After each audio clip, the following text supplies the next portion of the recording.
¿Quién, sino nosotras, para vigilar el fuego sagrado del hogar? Como para no vigilarlo con tanto niño correteando alrededor.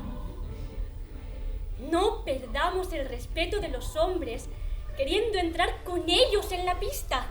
Mira, como si todas fuéramos ahora artistas de circo. Luego ha empezado con que si las leyes las dictaban los hombres con todo el cariño para las mujeres, con que si ellos sabían mucho mejor que nosotras lo que nos convenía, y ahí sí que me ha empezado a hervir la sangre. Pues oyéndola, cualquiera diría que los hombres son todos ángeles y las mujeres gatitos de peluche para que ellos los acaricien cuando les venga en gana.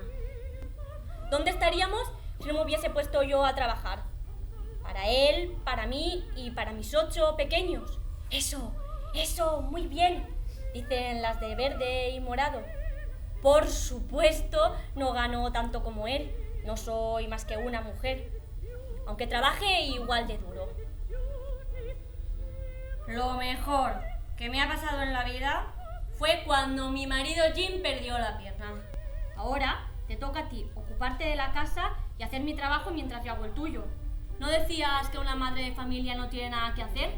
Ya verás qué fácil, ya verás, ya.